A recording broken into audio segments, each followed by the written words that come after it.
scene in Cebu.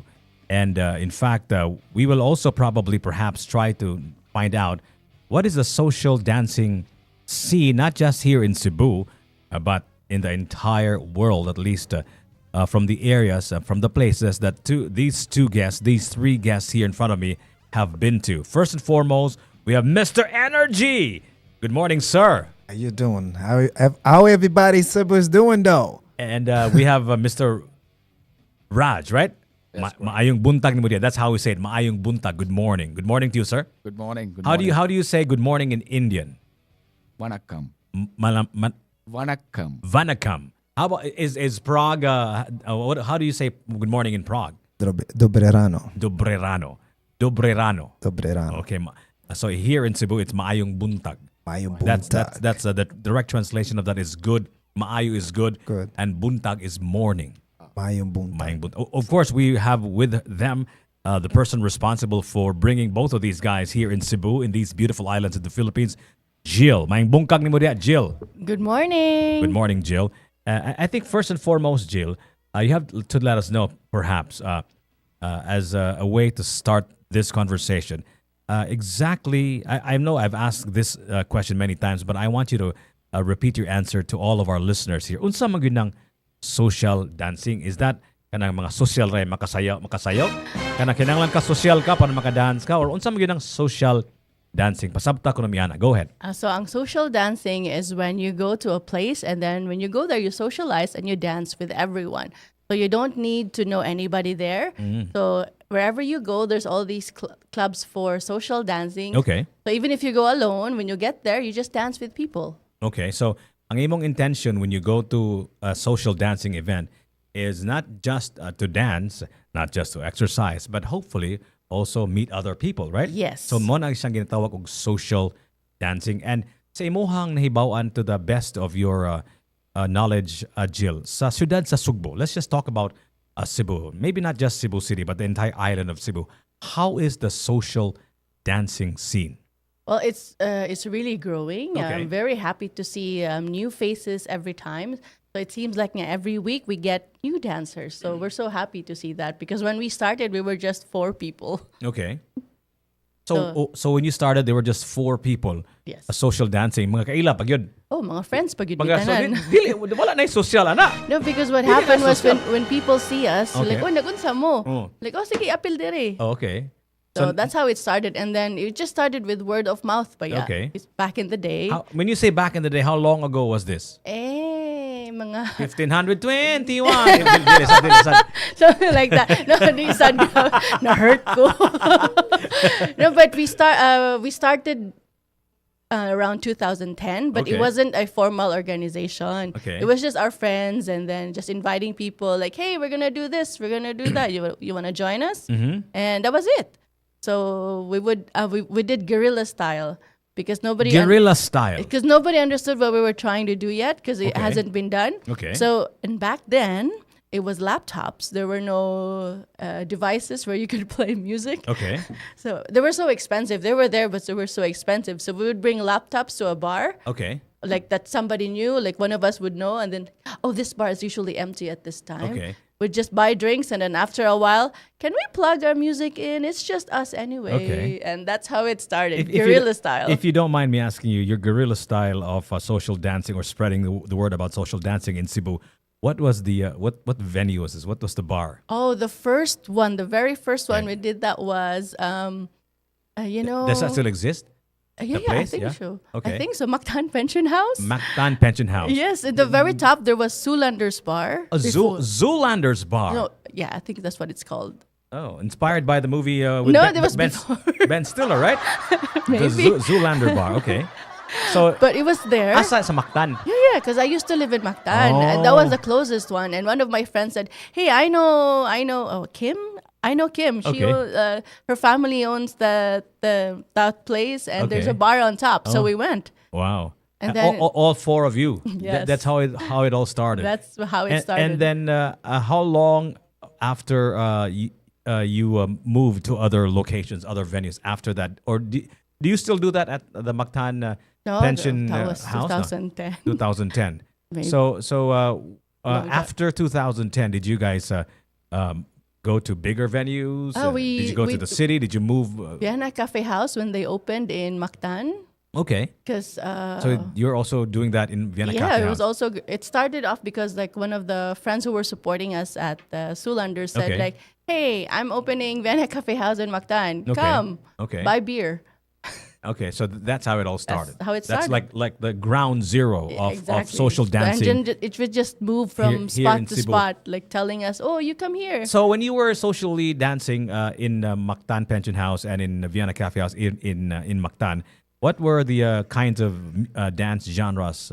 Oh, it was purely salsa. Just salsa. Just salsa. Anong salsa naman? Back then, it was only salsa. Okay. Yeah. Okay.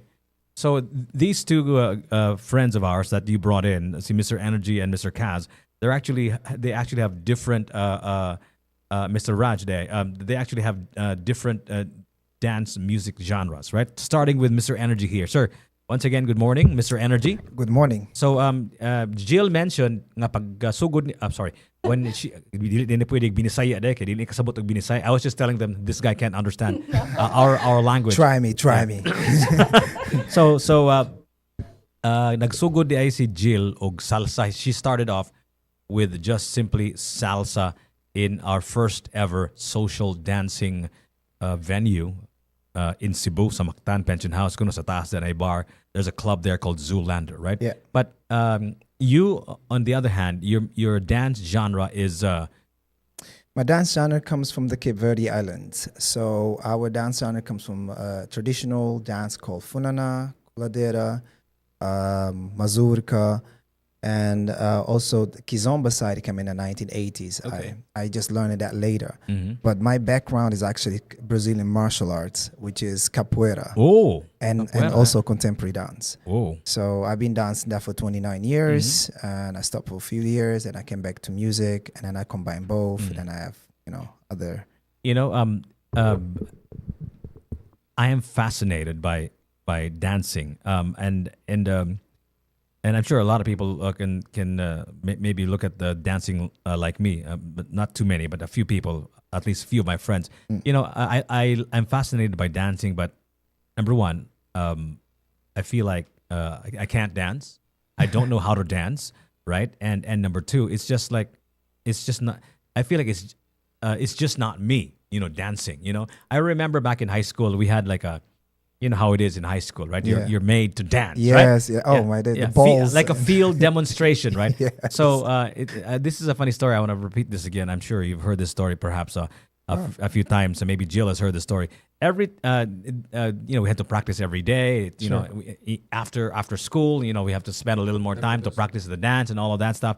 And finally, when the day finally came, we were wearing like shorts and a Hawaiian shirt, right? Yeah. And then when we finally went to on our way to the venue where we will dance, we passed by classrooms, right? Yeah. So what I did was everybody went to the venue and I hid in one of the classrooms. And I did not dance. That's how petrified I am with dancing, right? So can you tell us, because you said you were in martial arts, capoeira, which is actually also popular here in the Philippines. But what is it about dancing that a lot of you guys, especially those in the social dancing scene, love so much? What is it about that?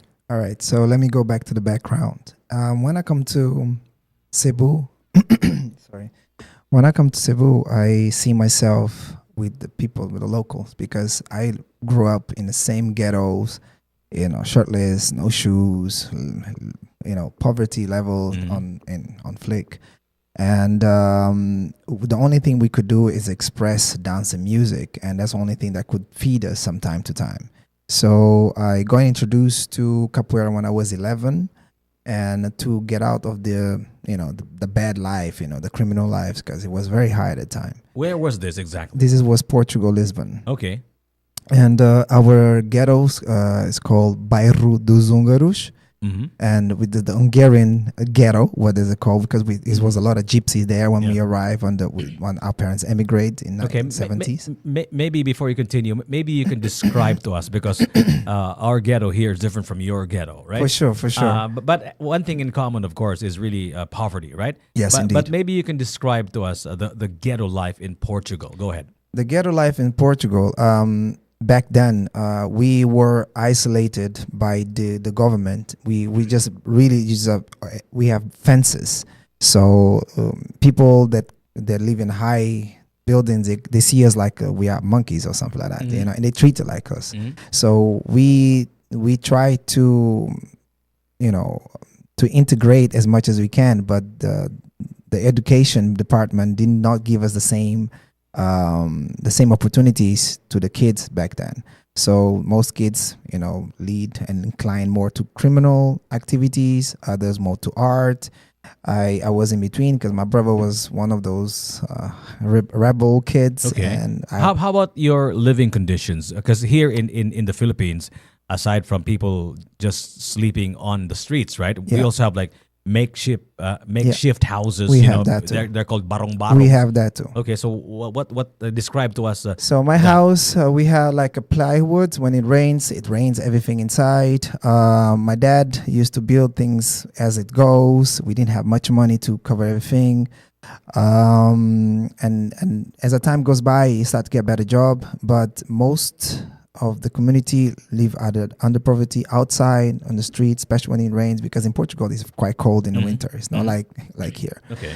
And how about the land that you built your makeshift? It was a house? mount. Is a cliff, like it's above a cliff, and then we just it almost like Cebu. Okay, so this is land that you guys do not own. No, we didn't know. So you were just borrowing the land, so to speak, right? By the end, it was bought by the Chinese in 2004. Okay, so we've been there since 1975. Wow. So you had to evacuate. Yes. Okay.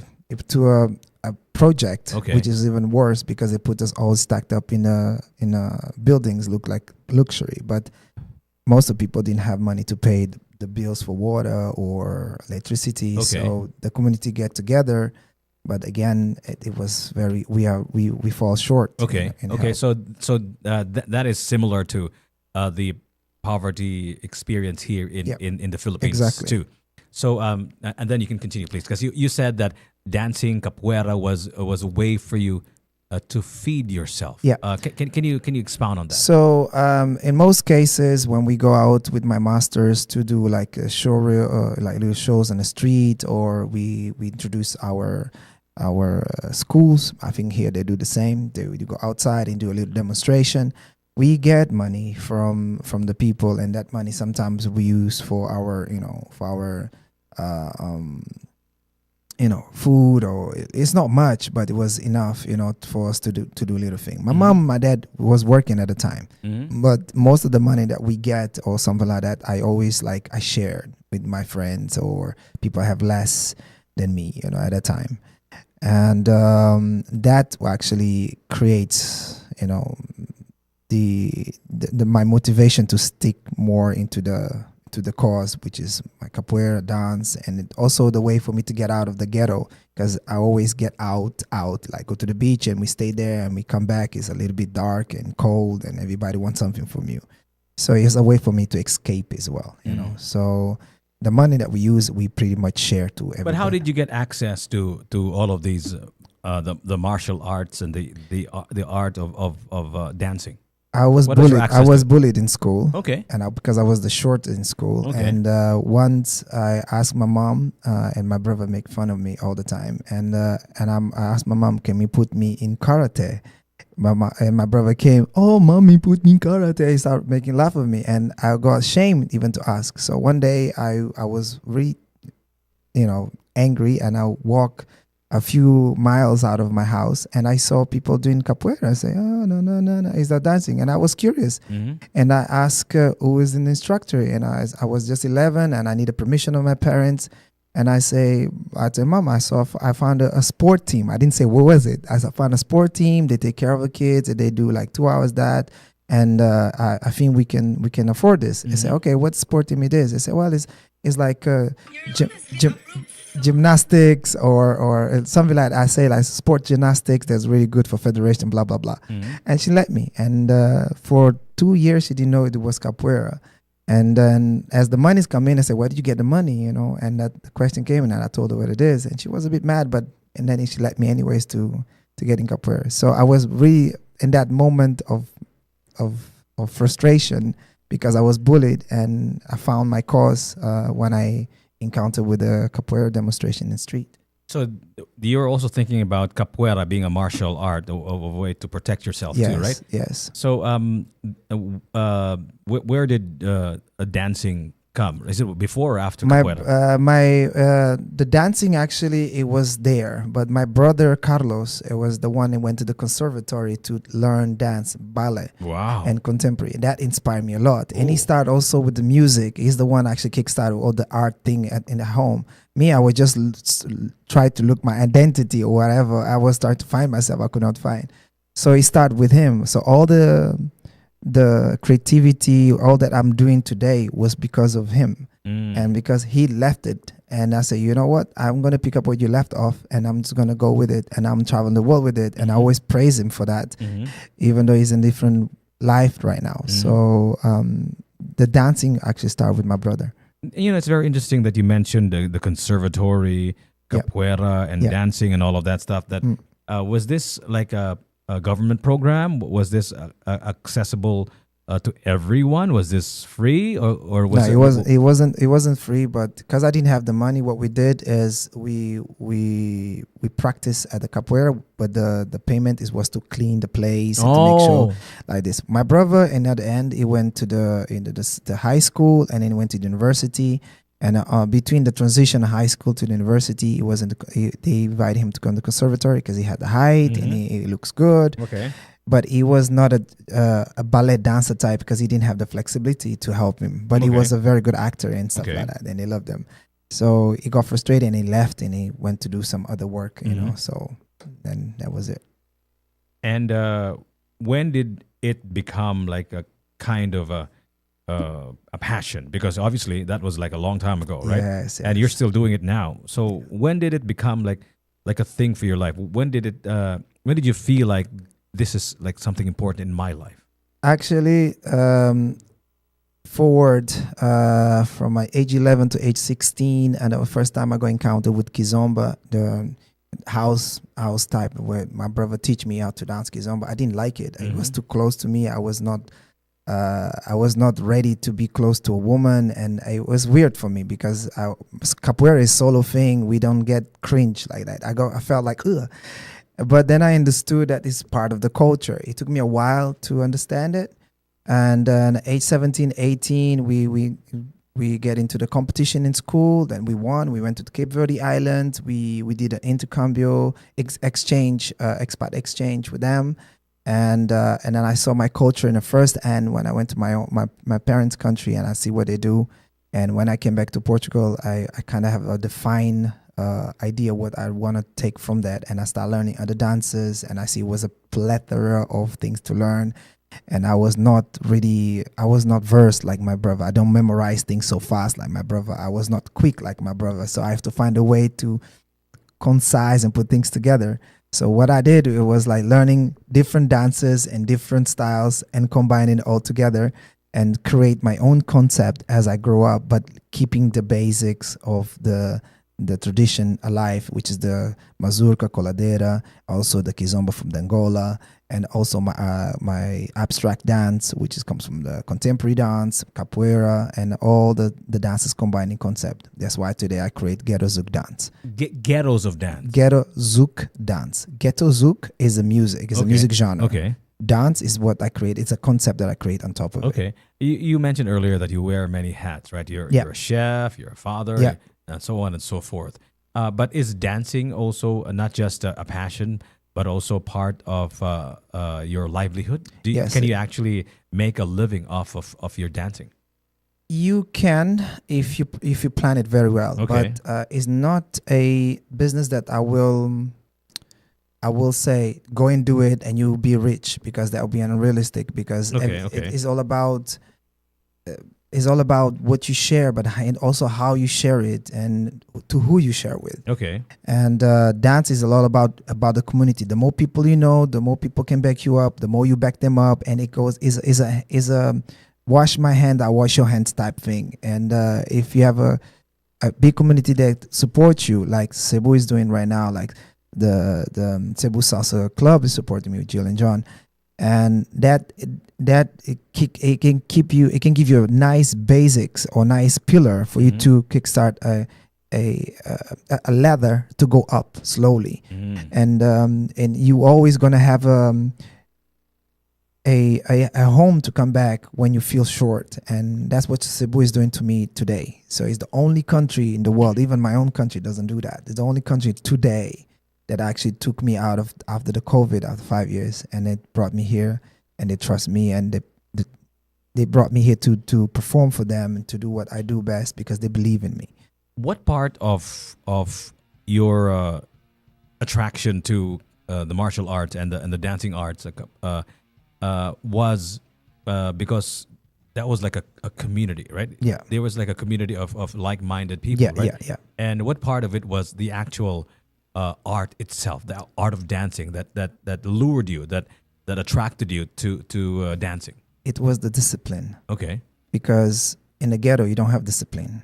You do a lot of dumb Yeah. decisions and Okay. choices in life. Okay. And the way my master carry out with us, with integrity, with honesty, with directness, and precise what you need to do and what type of work every day grinding, and we get zero, and just to value the time of learning. And that's what it was teaching us: value the time of learning, because that will give you something later. And it was true. And with the abstract dance, contemporary dance, as I learned everything on my own. I'm a self-learner. I didn't get to the dance school, because it's not something I could afford at the time. But I saw what my brother did. I saw what he left. I saw other people. I get inspired with people close to me. I get inspired with Raj, even the way he talked, the way he danced. And I inspired myself with Jill and John, with what they do, because also I'm an organizer back then. And as I grew up and I tried to bring all those dance alive, and I had to create a concept that I would not lose the base of it, and that's what my dance come from. So those little platforms or pillars, that what creates today what I do. Wow, very interesting story you have there, Mr. Energy, sir. Thank you. Thank you so much for sharing that part of your life. How about you, Raj, here? Raj here specializes in a genre called Salsa, bachata, Sal- and, sal- and, sal- and kizomba. tell us about your Dance. story. How did you get into dancing? India is also a very unique place, right? Tell us about that. How did you, Raj, find dancing in India? Go ahead. All right. So actually speaking, I was a born dancer. So from You're born dancer. So So you got out of your mom's womb dancing already. Okay. you can say like that. Okay. Okay. So as soon as when I started schooling at the age of 3, I started dancing freestyle. So Okay. I'm a kid where when the relatives come to the home, my parents call Raj is a good dancer. Show them. So I'm like that kind of kid. So after that, my parents supported me that he's a good dancer. They put me in a dance school where I started learning jazz, ballet, pop. Okay. That's my So you wanted to learn dancing formally, not just by making moves all the time. I want to take it as a proper education when I was doing my schooling. So I started with jazz, ballet, and hip hop. After that, when I was around 17 years, Mhm. my instructor has a class called Salsa Club. He doesn't have to. He says that salsa, a street style. It's not a proper form of street style, because we take the techniques from other form dance. Mhm. Salsa doesn't have the base. So basically, what it does, he said that you need to learn ballet, you need to learn jazz. Those are the dance will take you higher. But my interest was salsa was really, really high. I want to try it. So basically, I requested him one day saying that, sir, I want to learn this. I want to learn this.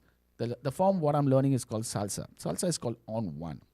On one. On one. What does that mean? That means it's called Los Angeles style. Okay. LA style. Okay. So the on two is called Mambo, which is from New York. Mm-hmm. And why? So basically, these two other ends. So basically, the Mambo is the oldest form of salsa, which from the Cuba originated with the Afro beat rhythm with the things, and then they form a culture called Latin Afro culture. The African instruments collated with the salsa, and that's how the music forms. So I started with salsa. After that, in 2013, it pushed me to compete in a Asian championship. So I competed in Asian championship in India. I won consecutively 2 years. I got my award from the World Mambo King called as Eddie Torres. Wow! Congratulations. So How long? that's- How long ago was this? It's almost like more than 12 years. Okay. Congratulations, man. All right. So that was like your first kind of validation, right? First award that you received. Exactly. That's what I was also looking for, because when I approached, actually, I don't want to say this, but I wanted to share this as well. When I approached my instructor, he said that you're not ready for that. You need to push yourself. You need to train more. But I pushed myself to compete in this competition, and I proved myself to my state and to my country. At the time, India, no one knows that India has good dancers. After winning this championship, everyone came to know that, oh my God, India has good dancers as well. So, for example, there is a competition called Olympiads of Kizomba, which happens every year in France. The Olympics of Zumba. Olympiads of Kizomba. Okay. Olympiads. Olympiads. Olympiads of Kizomba. Okay. Okay. There's a category called Urban Kiz, Taraksho, Kizomba, Simba. There are so many dance forms. There's a competitions in that. From India, we won the championship in that. At the time, the people were telling that even the Angolans won't be dancing like the way you guys, man. The Angolans. The Angolans. The Okay. Semba is from Angola. Okay. The Angolans won't be dancing the same way how you guys are dancing. You won the championship because the way we put our potential, the training, the time, the dedication, it always gives us the results. Mm-hmm. So that's how we train. So that's how from the salsa, I started learning bachata. Once I win the championship, I started traveling to all the festivals on my own, spending my own money to learn from the best from the world. Okay. The world champions, salsa champions, bachata champions, each and every one. So I started traveling to other countries, but in the name of attending festivals. And then based on the festivals where we go, there will be an artist. From the artist, I booked privates and then started learning from the techniques, each and everything. After, in 2018, I started teaching in my own city. In India. In my city, Okay. Chennai, in Okay. my city. Okay. So people like that. I wanted to bring the community more because there is no community in Chennai, because my city is a little conservative. What's that? Conservative. Very conservative. Very Okay. conservative. Same here. Cebu is relatively a conservative city, and the Philippines is a conservative country too. So When you say conservative, what do you mean? I mean, like, for example, if the girl is coming for this kind of partner dance, yeah. they will be lying to the parents saying that I'm just going for some other dance, not for the salsa. So their parents are kind of strict and all of that stuff. Exactly. So So the that- social norms are conservative, meaning to saying you also can't wear like sexy outfits. You know, is that part of that? No? It's not about the part. It's all about who's going to marry you if you're dancing with someone else. Okay. Who's going to marry you? Who's going to date you? I mean, like, if I wanted to get married, you are dancing so close with some other stranger guy, random guy. Who's going to? So that kind of mindset the parents. Now it's better actually. Okay. People are open. And India has a big community right now. You won't believe it. Each and every month there is a festival in India. There's a salsa festival in India. Okay. Each and every month. There's a dance festival in India. Exactly. Each and Okay. every month. You know, I'm curious because you mentioned that there was there was no dancing community yet in India, especially in your city, right? Or was there already a community that was already around to support you? Because sometimes if there's an art form, let's just say dancing, for example, and there's no community to support you, your interest wanes. Was there like a community that supported your dancing? Of course, yeah. There was 1 or 2 schools were running, and then those instructors was not trained from India. Okay. When they gone for education abroad, they learned, and then they want to share the knowledge to their own city. So Okay. learning and giving back to the city. Giving back to the city of what I learned, I want to share the knowledge. Okay, so you've been dancing practically your entire life, right? So you mentioned that you were an IT engineer as well, Yes, right? yes. So when did that come along? Was that what did you because you were born to dance, but you're also an IT engineer, and you don't become an IT engineer overnight, right? That takes a lot of commitment and going to school and all of that stuff too. So when did that happen? Did you feel like dancing is not gonna become a something that I can make a living off, and that's why you felt the need to practice also your being an IT engineer, or did they become were they like parallel? Were these like your two passions at the same time? I will say that dance and DJing is my passion, and I took this as a career. Okay. That's how because Okay. I know that I mean, in the long run, I need team to support this running to the business. Okay. But this, So did you actually practice your being an IT engineer? I am a mechanical engineer. A mechanical engineer. Okay. I am a mechanical engineer, but I got selected in a campus interview to an IT company. Okay. So a US-based IT company. I started working there, and then I got my IT knowledge from there, and I started doing courses as well. So Wow. So did you stop your dancing when you finally were in in a corporate setting? of course, no. So how did that That's how did you do it? In other words, Work-life balance. okay, Always I see there are two things which I will never ever give up. okay, One is dance, okay. and the other one is my cricket. You're what? You're cricket. Oh, cricket. I know India is also a cricket crazy country, right? I play for Division 2. Oh, really now? So each and every Sunday I have a match morning 6:30. Wow. So this is like a real cricket league, right? Exactly. It's a division match. Division 2. Explain to us that. What is that? They're the highest being Division 1? Is that what it is now? Division 5, Division 4, Division 3, Division 2, Division 1. So It starts from under 14. Oh. Under 14, Division 5 it starts goes up to Division 1. Oh, And wow. under 16, Division 5 to Division and under 19. And after under 19 you come into the major level, which is after finishing Division 1 you go to Ranji.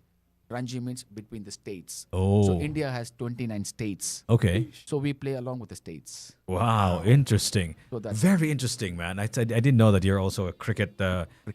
Cricketer. Is that what they call it? A cricketer. You know, we have cricket here also.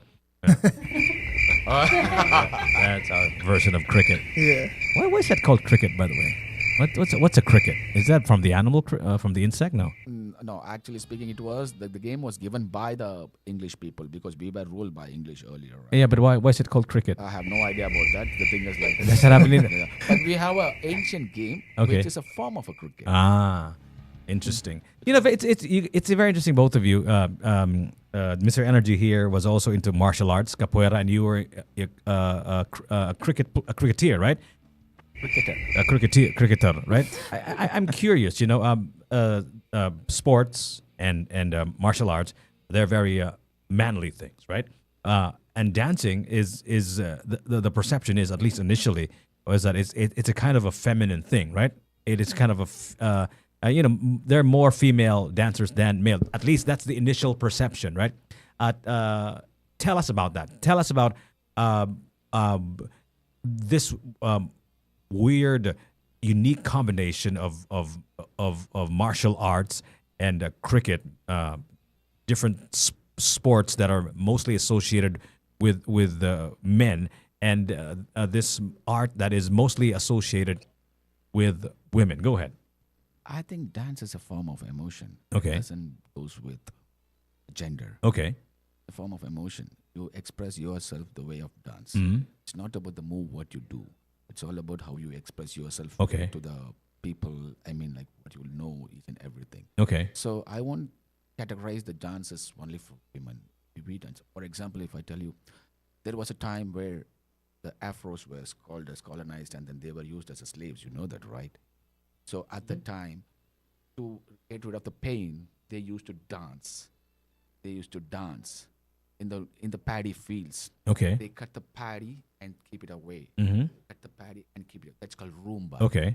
It's called as rumba. So it's basically it's not the form of gender oriented. I will say that it's basically purely it's your emotion and you're expressing your feelings, the pain. If you're happy, you can dance. If you're sad, you can dance. If you're really joyful, you can dance. It's not like it's not. I won't say that it's only for the. Now, I'm not saying it's only for the female. What I'm saying is the perception is usually, and in fact, I think there are more female dancers than male dancers. In the same way that there's more cricketers who are male and more people who are in the martial arts that are male than female. I think it's not too much of a In India, we have a women team as for the cricket as well. So you also have a lot of female cricketers. Exactly. But I'm sure it's not more than the men, right? It's not more than the men, but they're actually equal to the men right now. They're performing really, really good. Really now. That's interesting. And are there competitions that are that have both male and female? Of course, in Indian, the male competition is called as Indian Premier League. The women competition is called as WPL. It's called Women's Premier. So it's not mixed. They're not mixed together. No. Okay, there's female and there's male. Exactly. And we have a Women World Cup also for the cricket. Okay. Women Wow. World Cup for the cricket. Wow. Men World Cup for the cricket. Each and everything where the men do, women also do. Whoa. How about you? How about you, Mr. Energy? What do you think of the perception that dancing is kind of more feminine than other martial arts or other arts for that matter? So I take what Raj just said. Dance was a form of expression back in the days. Capoeira actually born under the slave masters. Out of the eyes of the slave masters, they thought we are just doing some dancing, and then even the capoeira Angola influences most of the dances, Latino dances like lambada or even other higher like standard of lambazug. It comes to that point. So the dance is indeed an expression, but also can be a weapon. Mm-hmm. So most the dancers were warriors, and the perception that back then warriors being just men, it's just a society today that the ballroom world make the dance a little bit more feminine because the way the men dance, because they're very too tight, uptight, Yeah. super clean, super sharp, super Okay. nice, but that's not what real men do. Okay. So if you go to a real man like social dancing, people are normal, t-shirt, shorts, and nice. You know, they do men stuff, and you have to have a leader and you have to have a follower, or then you have a 50-50. Okay. But one on the other, one has to lead. Okay. And the society perception makes like most of the men see dance as a feminine thing, because this is the way it's been promoted, and most men are not comfortable to approach it to say, oh, actually it's not that bad. Actually, I can feel. They don't want to feel vulnerable. You know, most men don't want to feel vulnerable to be taught or to be say, well, you have to grab the lady this way. No, I'm just like this, I'm macho. And because they express in a very survival mode type, if you use a psychology behind that, all men are in a survival mode in some point in their life. And most macho men's warriors, and the warriors are in a survival mode, they don't allow themselves to be cracked that way in a vulnerable way. Dance is the way. Dance is a way for you to express emotion, but it's the most vulnerable position you can be in front of a woman that you don't know, and you have to make sure that when you do mistakes, you don't judge yourself.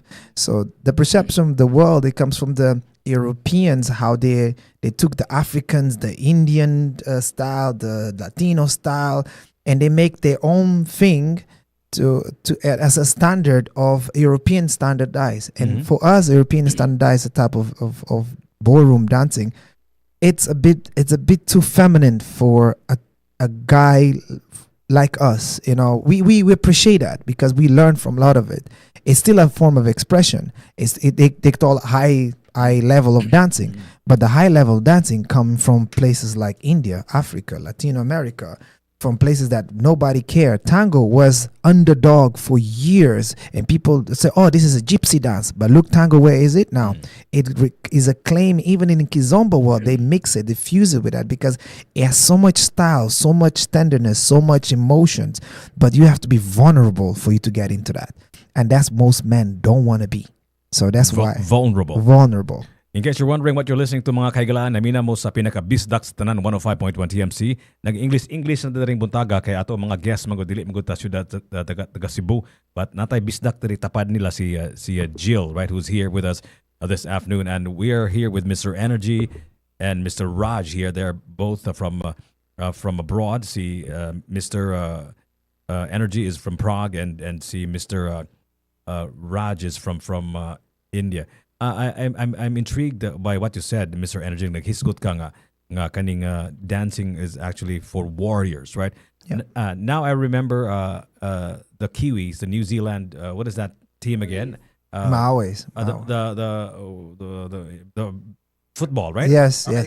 Rugby, Yes, right? you see, they do that's And the warrior. they have like a warrior dance, right? Exactly. Now I remember that they were like screaming. It's almost like a kind of ritual that they have It's called before the aka. game Yeah. starts. Are you familiar with that? I'm familiar with that. Okay. So much so, the Vikings has this almost similar type thing. They Okay. do the chant, the warrior chant, Okay. because the warrior spirit, the warriors, the war is gone, but the spirit is not. So they do the chant. I think it's Aka or what is the name of the Aka, right? So even the women does, and the expression, second, la, la, la, la, and then the tongue out, that to show that they are unafraid, and you can be feminine, but you can also be powerful. So the man, to really relate to the feminine, you have to have the same type of energy in her feminine energy. You cannot topple I'm a woman and I'm going to be a man, and vice versa. In that situation you can't, because a warrior cannot be. You have to choose your sector, your sector very clearly. So in New Zealand they use that as a way of starting a war. So rugby is a lot of contact, is a lot of pain. It's one of the most dangerous sports after rugby, like let's say American football, like they would say like this, because it's so much contact, and it really breaks you. And for you have to be spiritually aware of what's going on. They have to chant that, because that is a channel of energy, and a purest form. So that gives them power, courage, and the way to deal with pain after. So this is the warrior way to chant. And then go continue, please. And capoeira, or I think most of some of the dances in India, I think they have the same background, because to come with they have to be inspired by something they won, something they conquered, something that was so challenging, and they have to celebrate it. This is about a celebration. So the form of emotion expression that Rajbi was saying, and that's what we expressing. But today we don't have that. Today we just dance for dance, because most people don't even know the story, don't care to know about the story. But even when Jill and John, so you're saying historically dancing was a kind of expression usually used and performed by men, or at least historically. Men, they're ready to die. What you do before you're gonna be off. Something's gonna happen to you or not.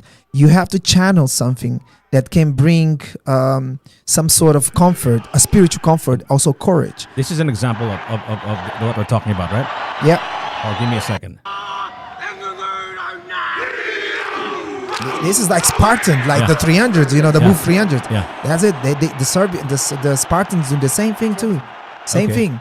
And that alone, even for you see from outside, from a bystander, Okay. you feel the energy. You feel like you want to get integrated. Yeah. And It's a way for you to pump yourself up. Yes, right? yes. And in fact, there is such thing as cheerleaders, right?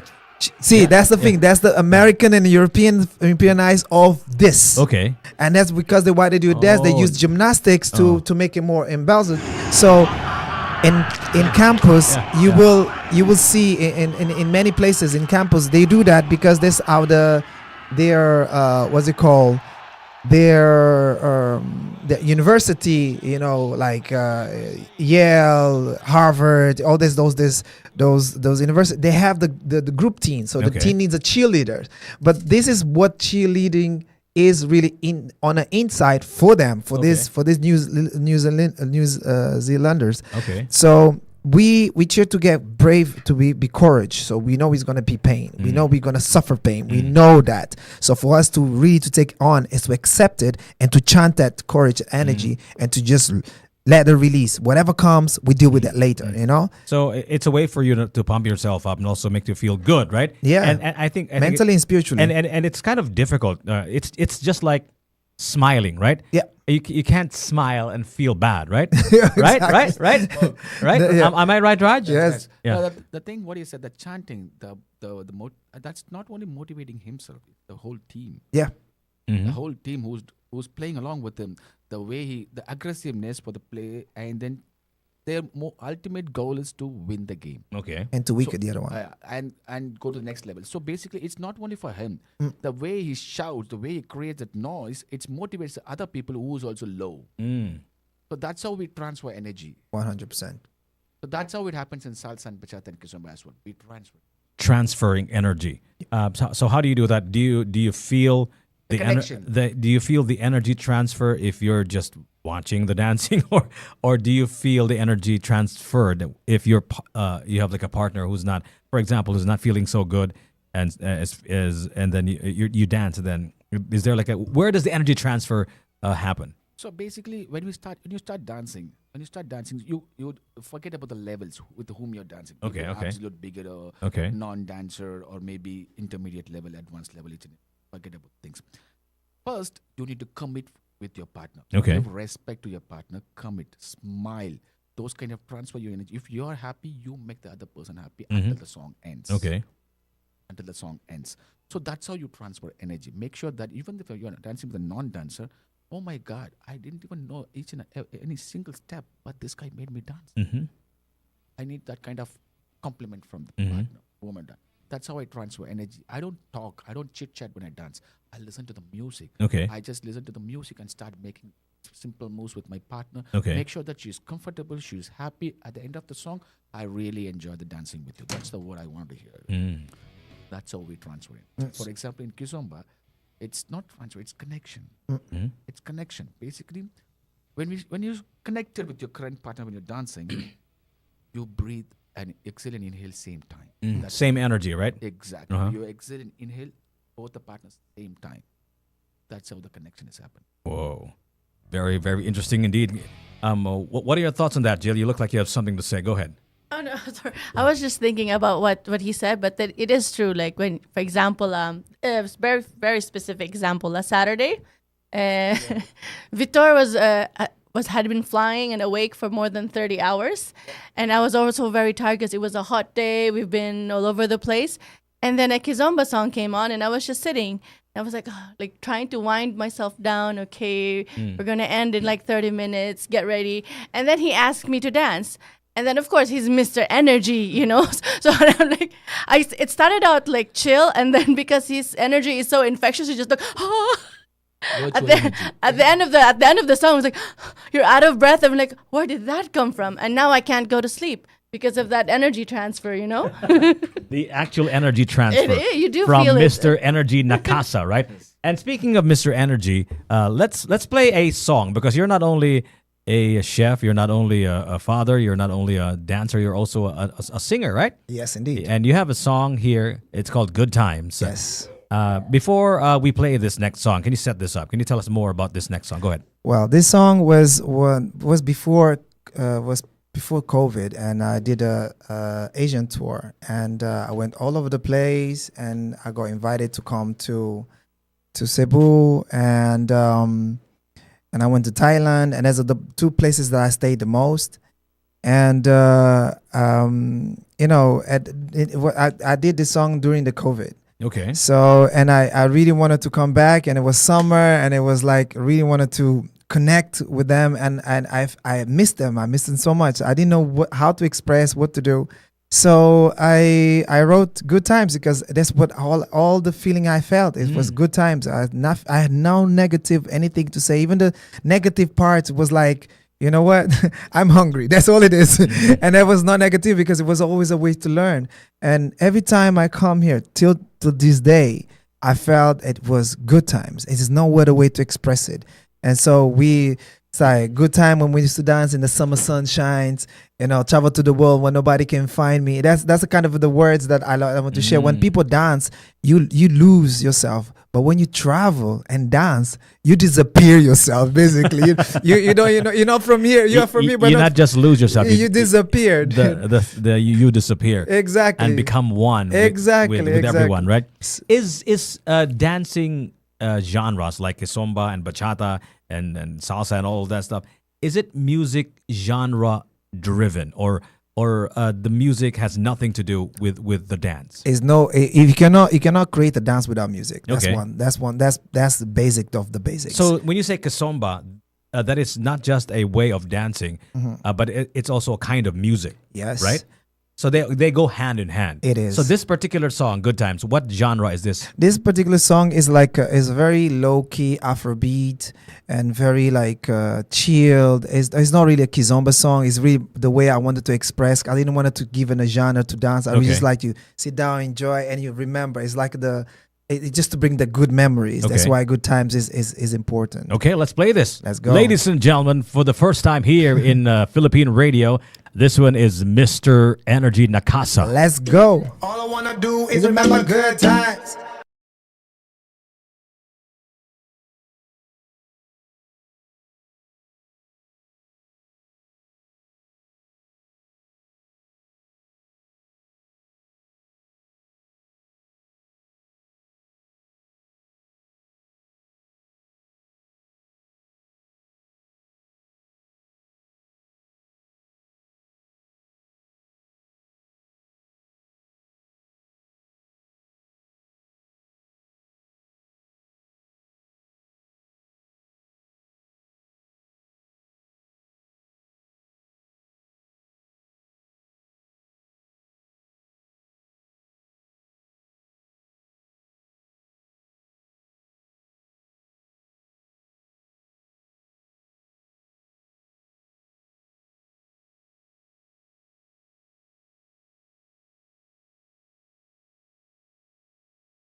Mr. Energy Nakasa, live for the first time here in 105.1 TMC. You know what? Dancing and music, they go hand in hand, right? And unlike previous generations, let's just say 5-10 years ago, even 15 years ago, there was no social media yet, right? And there is a platform right now that is predominantly all about dancing. At least when they first started, TikTok was like a dance social media site, right? And we have with us, actually beside me, is one of the most famous TikTokers, mashup DJs in the world, in Kuya Magic. Morning, Kuya Magic. Morning. Good morning. What's up, Jigs? He's my partner here at 105.1 TMC, and I'm curious. What has social media? I've already asked this question before. I want to ask you this again. How has social media changed? How has social media affected dancing? Oh my God. So let's start at the beginning. So social media give access to the people that don't know what dance is to know what dance is. That's the bottom line. But the most important for the, let's say, the poorest places or places that could not have access to see another world and also to know another genres and music, it gives a big dictionary of a plethora of dance and expression for us dancers and artists to inspire from, because I inspire myself to other dancers too. My brother was a dancer, Rajbi is a dancer, so it's a very much about inspiration. So we take and we create our own. So the social media was a 100 times boost for, instead of go to school, just say that is watch a TikTok and just do your thing and see if you're good or not, and you tested it. And many people tested out. They went viral. They become what they become, and they make life out of it. They make a living off of it. They actually make money off it. For sure. And that is inspiration, because most people want to get out of the gutter. Most people are having aspiration and inspirations, and I think if it's just like me and Rajbi, basically we come from a very tough background. And having social media that shows also I can do that. I really can do that. But who to show? And then you start checking, and then connections and contacts everywhere, and you just reach out. Sometimes you get a no. It's like selling. You have something you want to share. You have to be ready to have a no in your face, but you keep going. You have to hustle. But the social media just open the doors in a different dimension for dancing artists in general. Made it even more accessible, right? How about you, Raj? What is your take on that? How has social media, specifically TikTok, affected dancing? Go ahead. As Energy said, social media actually opened doors for the talents. It actually opened the doors for the people. There are so much of hidden talents, not only for dancing, cooking, about the places, about touring, so many things. So basically, social media plays a vital role for the.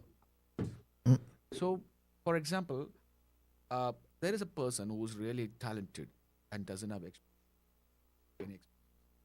How can he expose himself to the world? Just take a reels or maybe a TikTok video and post it on his page and started sharing. So that's how the new form of dance, the new culture, each and everything will be visible to the world. For example, in India, Kizomba, we don't know there is a dance form called Kizomba. We doesn't know that. Okay. Who doesn't know? There was a person who started teaching in Nepal at that time. And then we started, oh my God, there is a dance form like this. At that time, we know only salsa and bachata. We don't know that there is a dance form Zumba. And we never know that it's a form of Afro. So that's how the social media gives us an idea. So this is really good. Why can't we just bring them to India? So we call it artists by using social media. Come to our country and then start teaching it. That's how we spread the word. Wow. So, for example, he knows must be, in Asia, when the Kizomba started playing. Yeah. It's maybe after 2016 and 17. Yeah. It's not before that. No. See? That's how the social media plays a vital role. Yeah. So I really thank social media like Instagram, Facebook, whoever using that Facebook platform to expose their talents and then getting noticed and then getting chances and then reputation. So I really thank for that. How about you, Queen Magic? Meet the guys from Prague, How you doing? Mr. Energy, and Raj here from Africa, and from India. Pardon me. And Brother, and, how you doing, brother? And then Jill here from Cebu, and Kuya Magic is here, and he's actually a social media sensation. He's a TikToker, and Kuya Magic, I'd like to ask you. Tell us about the dancing community, especially with your 21 million followers. Tell us about what kind of dancing are we talking about here on TikTok? Well, the TikTok has really changed a lot of people's music genre, and I love the trap, by the way. It's really nice to meet you guys. Thank you. I was listening to your interview on the way up, and it's music is really kind of like inspiring not just generations. It's actually like the older music is actually starting to come back, and the old style vibe is starting to come back, and all of this is kind of like generating new steps, new dances, and that's what it is. If you have a track and you've produced it and it's something that you really hold to your heart, you know, all you need to do is just reach out to TikTok, you know, just consistently post every day, like your steps, come up with a step dance routine, and then you're going to have a viral track. Because that's kind of like one thing how I started off was like, you know, I obviously captivated the market during the pandemic. So during the pandemic, you know, you couldn't go out. So there was no choice but to look at TikTok. So I kind of took advantage of that in the music sense. I mean, the music side really came a little bit later on.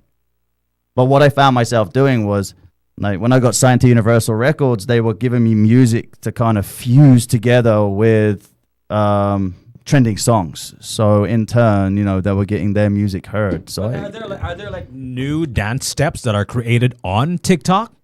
Yes. yes. So there are like 3 different ways right now. So like it's either some random account on TikTok is going to come up with a step and it starts going viral, or you have some of the most followed dance creators on TikTok just hitting these videos consistently.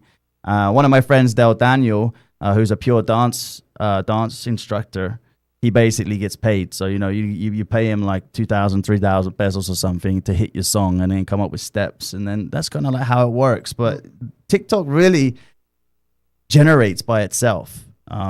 A longer story to be discussed another time, but you know the algorithms change so much now. So yeah, Jigs, it's all forever changing. You know, the dancing, especially the ones that we're talking about here today, kizomba and bachata, these are like traditional. They've been around forever, right? And social media is, especially TikTok, is a relatively new contraption, a new invention, a new phenomenon, right? There must be a push and pull. There must be a kind of tug of war, because this one's been around for such a long time. This is like a traditional thing, bachata and the kizomba and salsa and all of these old genres of dancing that's been around forever. And TikTok, here's this new platform, right? Is there like a push and pull, and then I'm sure there are also times when TikTok is not good for the expression of your particular genres. Tell us about the push and pull, the tug of war, if you will, of this modern platform that is TikTok and this traditional dancing that is salsa, kizomba, and other genres. Actually speaking, in India, TikTok is banned. So Okay, it's banned. It's banned. Wow, there's no TikTok in India. That is weird. Was there ever a time that it was there and then it was stopped? Okay, why was it banned? That's very interesting. It's for the kids. It was so much of explicit content. Oh, okay. But in India, TikTok is totally banned. So we use Reels and Facebook. What's that? Reels, Instagram and Facebook. Okay, but so my question, I guess, here for you is because there's no TikTok in India now, but maybe social media in general, right? Yes. So I'm sure you see a lot of social media platforms that show a lot of dancing, right? Yes. And in fact, it's really these dance videos that get a lot of traction, a lot of views, right? Yes. In fact, I don't know if you noticed it, a lot of politicians now in Cebu are like doing TikTok, like all dancing, not just in TikTok, but in the social media platforms. Because it's interesting, it's fun, you know, and I think the algorithm likes movement too, because, you know, an algorithm is not a person. So maybe when it sees a lot of commotion in the screen, hey, this must be something, you know?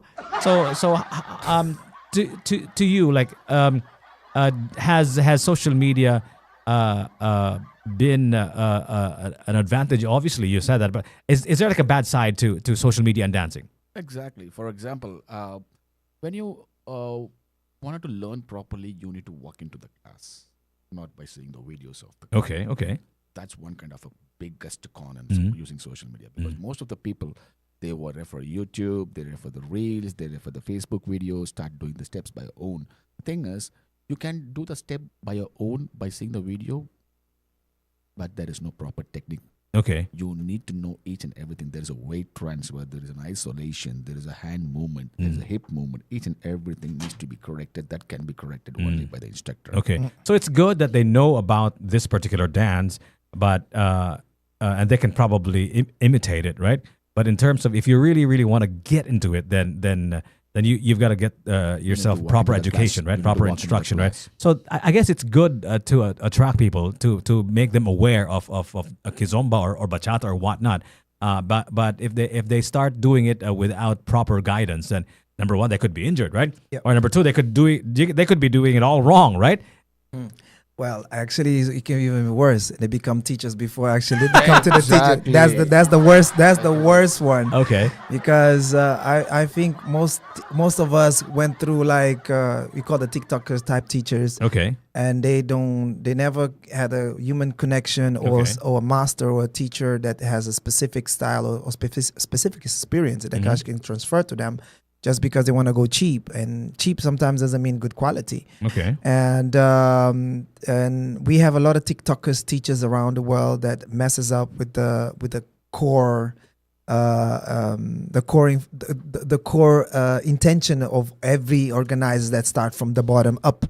And the reason why we go to TikTok or Instagram or YouTube is because we have something that may help you, but you still need to have a class. You still need to go take your courses. You still need to have a human interaction. You still need to socialize. Maybe go to a festival. Maybe invest yourself to a weekend or do a tour and on your local dance teachers. If that's not enough, find somewhere to go. But don't stay on a TikTok on social media, because that you can do for hip hop. Sometimes you can for hip hop, you can mimic some type, but this is like how most of the people dance on the hip hop. If it's a solo dance, but when it comes to couple dance, tango, kizomba, salsa, bachata, rumba, even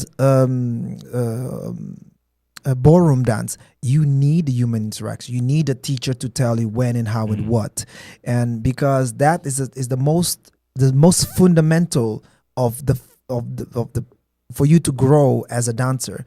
To grow a respectful dancer, to not a knowledgeable dancer, and no, not only that, the dancer that really has integrity, not just go for cheap and low quality. So the worst kind of the dancers or teachers is the one that comes from the social media and never had interaction with a teacher, and they pretend they are good, and they get the jobs of the highest one, the people that are already on top, and they try to take the jobs on that with the cheap. Like, okay, they say the cheap for teachers from abroad is $1,000, but I can take it for $200. Don't worry, so to create a name, and the class is it's really low quality. People get confused, and then if the people that get confused, most people believe that is the real thing, and when the real thing comes in, no, my teacher told me to do that, and and it becomes a huge confusion. And we have to stop that, because also that happens with festivals, with organizing festivals, and people tend to put two and two together. For example, in Cebu, they have Cebu Salsa Club, and then there's another club which I won't mention, but they make such a confusion that people from Australia and other parts of Asia or Southern Asia, even Europe, combine, Cebu, is really bad. That shouldn't be like that, because of one bad apple, all apples are bad. It's just that bad apple, and that's it. Plus, it was a different tree, different soil, different water, different house, So it has nothing to do with Cebu Salsa Club, which they founded everything from scratch, zero, as Jill was saying, how they started. They went guerrilla style, and that's not easy. To come and just take with a cheap thing, and it's all Cebu and all up. It's like all radios are the same, which I know. I don't think Jiggy Juicy is all the same, and Jiggy Juicy is in the world, and it's not the same. Yeah, correct. Yeah. I would like to add You look like you agree with most of the things that Mr. Energy said. Go ahead, Raj. Of course, yeah. The thing is, apart from the social media, for example, a guy who is coming for the classes as well, just take the classes for 1 or 2 months or maximum 3 months. After that, he quits. And then he thinks that he's a dancer. Yep. And then he starts going for the social dancing club, and he started dancing. He thinks that he's a good dancer, and I'm a decent. After a time, he becomes an instructor. We spend thousands of money to learn properly the culture, the history of the dance. The TikTok users, the YouTube users, the Facebook, Instagram user doesn't know the history. Ask them to talk about the history of a particular dance, what they are teaching. They doesn't know, because they learn from the video. There is no history about it. If you really wanted to learn the dance form properly, it takes time. Time it's needed. Without time, nobody won't support you. You are just adapting your own dance style by seeing a video. Doesn't make you a dancer. It looks ugly on the floor, and it looks more ugly if you call you as an instructor. That's what I say. Because of you are just giving the the dance, the same dance, without the quality, without the history, knowing all these things, it affects the real, genuine people who's really trying to put that hard work to maintain that community in the city. Oh, so if you want to learn dancing the right way, then you've got to join us in our event, right? Yes, this The weekend. what do you call that again? The SB. It's quite a long acronym, right? So it's Cebu SBKZ SBK, International Festival. SBKZ For stands for. Salsa, bachata, kizomba, and zouk. Okay, so those are the among the many other dance genres Yes. that you can experience, right? Straight from these people who have learned this one and learned this 20 one years. by heart, right? Jill, why did Hi. you decide to put this together? First of all, of course, obviously in the beginning, I asked you about social dancing in Cebu, and you started out as with 4 people. That was like the ground zero of social dancing in Cebu, as far as we're concerned. You started it in a place called Mactan Pension House with a Zoolander Yeah. Hi, Kim. themed Thanks for having us. club. This was like 300 years ago. So During the Spanish colonial era. during the Spanish colonial era, and now of course this has become like a more organized, obviously, and in fact there is an event that everybody in the social dancing scene community in Cebu can look forward to, Yes. right? And tell us all about this. Go ahead, Jill. So we started, the reason we have this festival is because for so many years we've been going abroad, going to these festivals, bringing people with us. And then every time we go, when we're always telling ourselves, our friends back home, our students back home should come and experience this. But then it takes a lot more, because you have to take a leave from work, book the flights, the hotel, the visa, all of those things. They add up. So we figured instead of us, everybody bringing everybody over there to all of these festivals all over the world, why don't we just have our own and bring them here so Okay. that the local community gets to benefit from it? Okay. So that was it. That's the only reason we ever started it in the first place. Okay, and of course, this is more than just one day, right? This is like a Yes. series. It actually started yesterday, last night. Okay. So it- we it- have 3 days of pre-parties. It started yesterday at Barrio. Tonight we're going to be at Maya Mexican Restaurant. Mm-hmm. Tomorrow is our pre-party at Harold's Hotel at the Okay. rooftop lounge. And then Friday, Saturday, and Sunday we're going to be at Tambuli. Seaside Resort and Spa. Wow. There's going to be more than 24 hours of workshops, boot camps, and 8 parties in 3 nights. Wow. Plus, very important, Okay. the first ever Kizomba concert in Asia by yours truly, Mr. Energy Nakasa. Okay. So that is going to be very, very exciting. So if they want to be a part of this and they just want to learn like a particular dance, for example, kizomba, bachata, or whatnot, what is this? Is this like a wholesale event, or can you like go into only a specific dance genre that you want to learn? How does this work, Jill? Go ahead. So we made it like the least confusing Okay. for us Okay. and the people attending. Okay. So you either get a full pass, Okay. where you get access to all the workshops and all the parties, Okay. or you get the workshop pass if you only want to do all the workshops. A specific one? No, you get access to everything. Okay. Because we encourage you. The whole point of this is we encourage you to try the others. Yeah. Maybe it might be something that you. But it will might be also like. confusing, especially for a first-time learner for a specific genre, right? For example, I only, I want to dance kizomba, and then I have to remember other dance moves as I well. would like to add in that. Basically, Oh. being a beginner, try all. And Okay. you come to a conclusion, say that which one you wanted to try. Yeah. Try all. Salsa, bachata, kizomba. Try all. So basically, all the 3 days we have workshops. So Yeah. try all the workshops, and then later decide which one you want to choose. Mhm. So that will be a good idea. Don't go unfocusedly that I want to learn only bachata. I want to learn only salsa. I want to learn only. Yes, Try because all. if you go to socials, people dance all of these genres. So salsa, bachata, kizomba, zouk.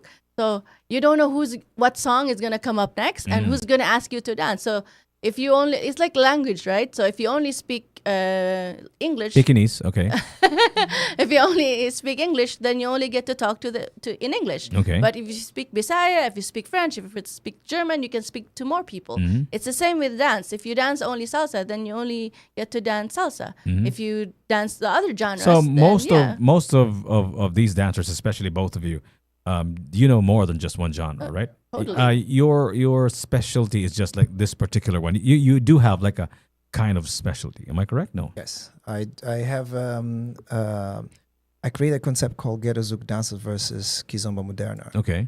And because there are so many styles in Kizomba world, so I created a concept that can connect, and the dance styles in terms of skills, musicality, because I'm a musician, so it's easy for me to teach musicality in terms of the expression, but also the technique that all the dancers from Tarasho, Urban Kids, Kizomba from Angola, or Kizomba Cape Verde, they're both different, or even Kizomba Moderna, which is another one that is not spoke as much, and my job there is to create a concept that connects all of that, so don't create too much that confusion that people have. Oh, what is this? It looks similar, but people dance different, they express different. Yeah, that expression because of the music. So me is like a puzzle. I just puzzled that together. So Ghetto Zouk music, Ghetto Zouk dance is a concept. It's not a style. It's a concept that puzzled all the other dances combined together. So I can dance all the other styles, understanding what other styles do and what it's for. So most people want to transition to Kizomba Angolan, to Urban Kids, and don't go to Tarasho, and then go to Tarashinha, and then go to Ghetto Tarasho, or then go to Compa. They have kind of the same basics but different type of expression, and people really need to understand it. Rash is it very well, because if you don't take those classes and to know and to experiment different classes as well, you won't know what style fits you best. For you to start, you have your basics. You have to have a base to start with, and that base you can grow to other styles, and that is important. So for many, Ghetto Zouk dance versus Kizomba Moderna, this is something I'm gonna be doing a touring in all Asia for the next 2-3 months. So it's something I want to share here, and also I'm gonna be developing the Kizomba scene in Cebu in the near future. That's amazing. You know what? I'll explain to you what a dancing idiot like myself thinks. Right? When they ask me to dance, about, like, for example, that's like a group dance, or Christmas parties and whatnot. Right? I usually beg out, but if I'm forced there, I can't remember the dance steps. You know what I mean? Yeah. So if you're saying that I'm gonna go to this event and learn all of these things, I won't be able to remember any of them, or I'll only remember like one of them, or I don't remember anything, right? Because there's so many things to think about. I'm curious, like, what am I doing wrong? Why can't I learn how to dance? What is the technique? What is the best way to learn how to dance? In other words, that's the question. There are a few factors that you have to look into. Okay. So first is your physical ability. Okay. Second is your mental ability. Okay. Third is your spiritual ability. Okay. And fourth, actually the most important, is how can you connect with other person without feeling cringe or without feeling like, oh, I don't know how to feel. Connect with the person without feeling the feeling of failing all the time. Okay. You have to lose that. And I would like to add one more thing also. So for actually speaking for him, the more is needed is commitment. Commitment, yes. Oh, that's the one that encompasses everything, connect everything. Commitment is the one.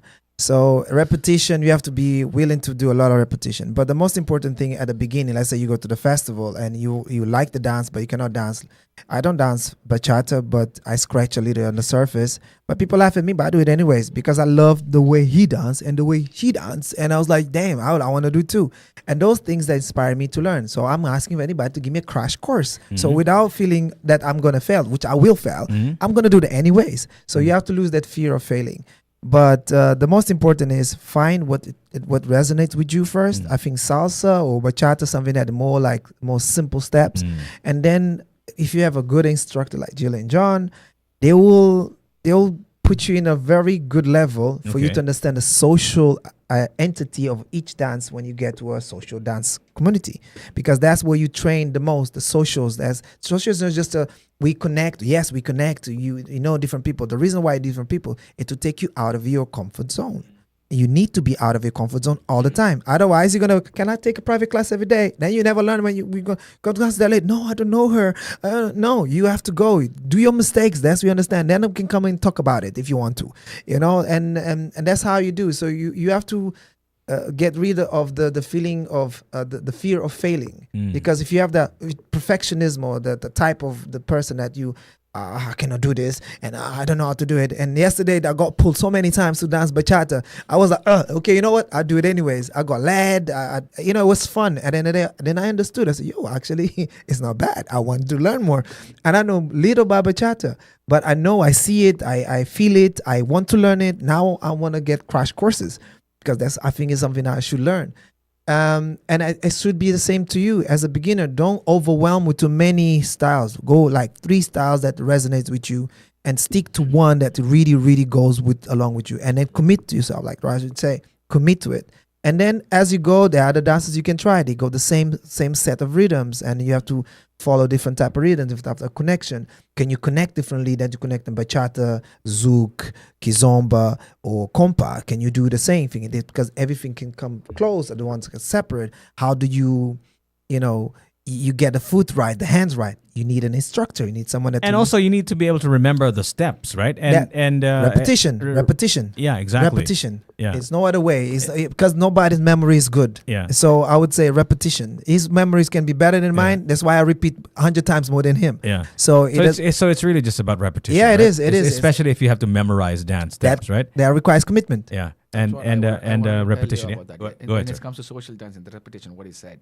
Initially, the beginners will do the repetition steps. The what? The beginners. The beginners. Like Okay. I do. Because they know only set of moves, which Okay. was taught by the instructor for a couple of times. Okay. So they will be doing the same moves what they learned in the class. Mhm. But this is where the real training comes in. When you are in a real training by the instructor, when you know each and everything, the techniques and each and everything, Okay. you create your new own moves. Okay. That's how the innovation comes in. You create your new own moves. So that's how you start doing. There is a man called, I wanted to tell you about one man who's an Indian but settled in UK. His name is called Super Mario. Okay. That's his Yeah. stage name. Yes, Super Mario. Super Mario. Not the video game, right? No. Okay. I mean, he is a video game player. Okay. But that's why the name is It's Super Mario. Okay. You won't believe his name is called Man of Million Moves.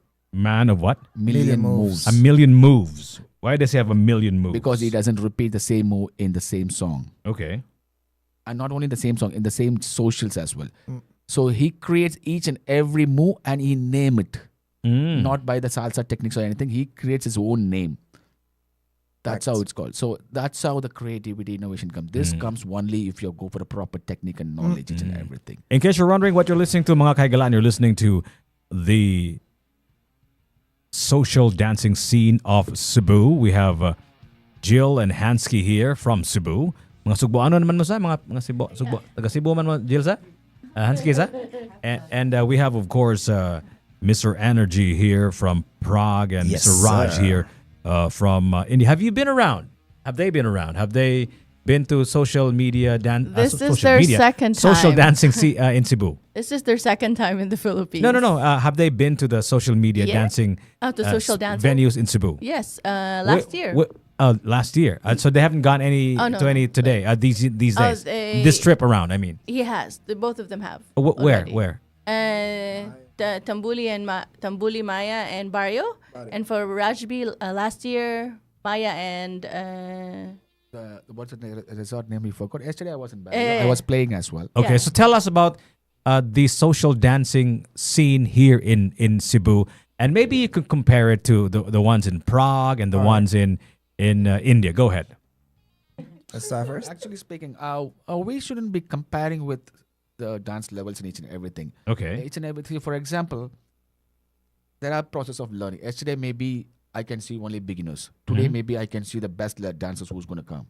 So I can't judge based on the people who comes on per day. Okay. So I need to see each and everything. But actually speaking, I really appreciate the interest of these people who's coming for the dance. But yesterday the socials were extended up to half an hour extra. I don't know whether today is a public holiday. Maybe there is no need to go for the job. They were there for the long time yesterday. But I really enjoyed playing music for Cebu people, actually speaking. It's really good. The dancing level is really, really good. Especially bachata songs comes. the whole floor is occupied. Okay. So I think there is more love for bachata, I guess, Jilly. What do you say? Yeah, is it right? Jill, go ahead. Because the entry is a bit lower. Yeah. All right. Yeah. And it's not as cardio as What salsa. do you mean by the entry? What does that mean? So I always tell this in class, like in Okay. bachata, you start here, and then as you go, as you stay longer, it becomes like this, right? Mhm. With salsa, it's like this, Always stop. and then it goes like kinda like this. So I still don't understand. Oh, Oh, no, I'm just putting my hand at it. Salsa music is Yeah. so fast. okay. Yeah. Is this you're talking about the The learning curve. the intensity of the dancing? The learning curve. So it's easy. So bachata, the learning curve is pretty gradual. Okay. Going up. So you don't have to learn you don't have to know anything else, and then you can learn it You can- from scratch, right? Yeah, Yes. But- all the dances you can learn from scratch, But- but it's just at the level 1, I would say bachata would be like the easiest, Easiest. Okay. because it's slower Ah. and it's But for salsa, because it's faster. And more technique as well. So Yes. so if you Yes. if you're a first timer and you want to learn something that is relatively easier, then you can start with that, right? Is that what you're Yes, what but- you're saying, right? Yes. Yeah. Yeah. So that's how that there are more bachata dancers. I hope there will be more salsa dancers as well in future. be. There You know, will be. kaning Cebu Jilba, Ansky, and also both of you, Raj and Mr. Energy ba. We're a dancing city. We have so many sports dancing champions, right? And they've competed not just here in the Philippines, but all over the world. Yes. And every time there's an event here, they usually have like a sport dancing a demonstration, right? Is sports or sport dancing related to kizomba and to bachata and all of that stuff? Is there like a sport component? Are there like formal competitions in your places in India and in Prague? Yeah, of course, there are competitions happening because India hosted our biggest Asian Champions in 2016 and 17. So that's the biggest competition. And all over the world, for example, Kizomba has a different league of competitions. Salsa and Bachata has a different league of competitions. So they segregate in this category: Latin category, Afro category. So another Latin category, Salsa, Bachata. Another Afro category, it comes as energy set, Kizomba, Semba, Samba, Urban Kiss, yes, Taraksho, Tarasho. Tarakshinia, Kompa, you name it. That's how it works. So these are the umbrellas of Kizomba. So when it comes to sport, in salsa and bachata, there is so much of sport. For example, lips and tricks are there. So much lips and tricks we can do when it comes to the competition. And there is a special mark for the lips and tricks things as well. So how much you are lift you're doing and how much tricks you're doing in each and everything. So you're lifting your partner, throwing up, and then catching her down, and then making her to do multiple turns, multiple spins. These are the categories. These are the scenarios. You need to do all these things if you want to compete in a competition. You need to use the floor fully. Nice. That also comes under the one category. And the competition, the costumes. There is a mark for the costumes as well. And you need to wear a proper shoes when it comes to dance. These are the things, based on this only the marks has been judged by the judges from the world champions. So sports is, in this Latin Afro community, there are championships happening all over the world. There is Miami Cup, happens in Miami. Miami Cup. It's Okay. called Latin Miami Cup. Okay. It's a big one. So is that like the biggest dancing competition right now in the world? Like It's competition come festival. What is like the Olympics of dancing competitions that's in hard the to world? say. That's hard to That's say. hard to say. Is it because is it our event in Tambuli? I think there's about to be one. We have to be ambiguous here. You know, we have it is what it is. So where do you guys usually go if you want to compete? Like anywhere in the world. You personally, Mr. Energy, where is the biggest in your mind at least? In my mind, if I want to compete, let's say in the Kizomba world or even Tarasha world, you go to France. Okay. If you go to like a Kizomba world, go to Portugal. Okay. If you go to like, let's say you want to go more international, more bigger, more like more extensive, sometimes Asia does one of the best. Okay. And Miami, I would say Toronto with Dr. Kizomba also does that too. But I think Europe is leading on that when it comes to competition because they're more federation type thing. They have a dance federation for kizomba, dance federation for tarasho, dance federation for everything. Really registered. So is there like a ranking system as well? They do. It's like a seeding, right? Yes, because if you become better, let's say you win a competition, you automatically they ask you for you to be a teacher to represent the federation, and automatically get contacts to go to the festival, which is a good thing. You pay 10%, pay a fee percentage, or you own your name brand. Okay. And then when you do your brand and you decide if you want to stay in the federation or not for another competition or to be a judge, Okay. you get paid. That's how they keep the money into the federation. That's how they make also their money. But you have to be outstanding. You have to be really like unique in the ways that you express kizomba, salsa, bachata, whatever, because that's what most the competition in Europe is ballroom. Because that's the one that it goes on TV. Every 3 months, I go on TV. They win the buckloads of cash for no reason. But then I'd say for no reason because the ones that should win never wins, and because of the politics. But anyways, but I see that they throw a lot of like what's it called? This step gymnastic step. I forgot the name of it. No, they do the stepping. Gymnastics, cheer dancing, what? They use the steps. I forgot the name.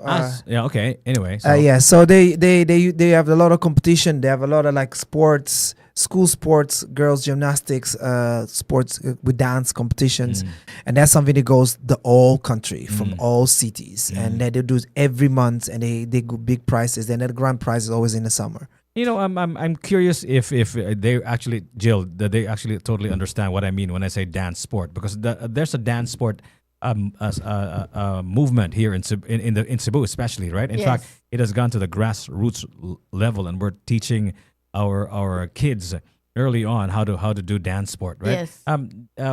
Can you describe to us exactly, at least to both of them, what is dance sport and because you've seen dance sport, right? Yeah, I've seen. And we have several competitions here. Yes. In Cebu. Is there any relation to whatever it is that you guys are doing and what dance sport is? Because I know they have like genres too, right? They have the Yes. cha-cha and the salsa and all of that stuff. They don't have salsa, bachata, kizomba, or zouk. Okay, but what usually is in dance sport? If they don't have those, so what's there? I think we should Basically, ask them. ballroom is there. Yeah, ballroom. ballroom. Cha-cha is That's there. ballroom. Cha-cha is there. Okay. Yeah. Cha-cha is there. Okay. Dance sport is ballroom. Yeah. Ballroom. And Ballroom. we don't. That's where Okay. they use the competition, Olympics. Oh. They did also this year, I think, Ballroom. in France. So the dance sport is ballroom. Because I didn't realize that ballroom is actually a genre. Because I think that ballroom is like a place, right? It's a Latin form. Like No, it's a a Latin ballroom. form. There's a ballroom, It's a right? Latin form. It's what the It's a Europeans Latin dance. Yeah, they took the best out of everything and they combined it and they make it more and then everything So- becomes so spiky and nice. So ballroom, it was invented in Latin America. Is that what you're saying? It's in Basically, Latin. most of the Latin dance It was- doesn't have our original dance. It's we borrow from each and every technique. from Everything, it. yes. Okay. Bachata is a street dance. Yes. Salsa is a street dance. Ballroom is a street Tango dance. is a street dance. Everything is street. Every So we street don't have a proper orthodox technique for that. We borrow each. For the spin techniques, we take it from ballet, and then the hands we take it from Yeah. ballet. Each and Oh, everything. so you just rip each other off. You steal from each other, Yes, right? but then the European came with the ballroom standardized. They call standardized ballroom. Where I don't know if it's the Germans or the Czechs did the best. One of them. So they really standardized in the federation level, so you can go to competition to like they do with other sports. That's what it is. Thank you for explaining it to me, dancing moron that I am. No, you're not. Come on. And I'm gonna learn some more dances, by the way. with this weekend at Tambuli, right? If they want to be a part of this and learn from the best, learn from Mr. Energy here, or learn from Mr. Raj here. Different dance disciplines. Who should I get in touch with, and how and where and when, even how much? Go ahead. So So this weekend you have the option: you take the workshops, Okay. or you take the parties, or you Okay. take both. Okay. Or you can just come and watch everybody else dance. That's Okay. also an option, because Okay. if you're not feeling it yet, you just want to check it out. Okay. So you just need to go to Cebu Salsa for the workshops, because Yeah. you have work on Saturday morning Okay. or Sunday morning. All right. Then come for the evening. So I heard the word the phrase crash course earlier. Is this like a kind of crash course of There all we of go. these different genres? All right. Or is this like a full course? What is this? Go ahead. Yeah. All right. Okay. So I explained crash course. Let's say, I'm gonna take me as an example. Okay. I want to learn bachata and I want to learn it fast and I want to learn it now. And then I need to get someone specific that I can connect or also understand, that can teach me the basics techniques to make me understand in a one loop of time. And I have 1 hour to have a crash course, which is basically private class. Okay. And most times, we first private class is not for free. Just let you know, everybody at home, because crash course you have to pay for it, and it's important because they can give you two things. Those crash course, it gives you a speed understanding of the dance, but not the technique. But also it can give you a little bit of understanding of the technique that you can actually practice on the socials. That's why socials are important. It doesn't matter what you dance, how you dance, just go express it and you see how you go. So crash course is really to infuse that little what you don't know in your head in a very short span of time. However, it's intensive as hell. So if you're really willing to go for it, and don't worry, you don't have fear to fail, then crash course is for you. But it's intensive. It's like a master course in a blip of time. Okay, so you're like cramming everything in like one short period of time instead of learning it for a longer period of time. Usually, like based on your experience, how long does it take for you to learn a specific dance genre? Does it take like months, years, days? What? Yeah, I think a year for you to be like Good at it. Okay. It to be like in a close to the instructor to take a little bit of come with me. I'll take you as my assistant. That's the I would say that. But most dances like bachatas, 10 people they can reach at 6 months, but they still need instructors to tell them when and how and what. Do you have like a booklet, a brochure, maybe like an instructional, so that if you forget something? I have my website. It was kizombaprague.com. Okay. Which explain the ghetto zouk. The timeline, basically, it doesn't really matter for me, but I know most people need at least 6 months to a year to be okay, because not everybody has the same affinity to learn as fast, because body coordination and memory does not go along together as well for many. Okay. And it happens to all of us, to most of us.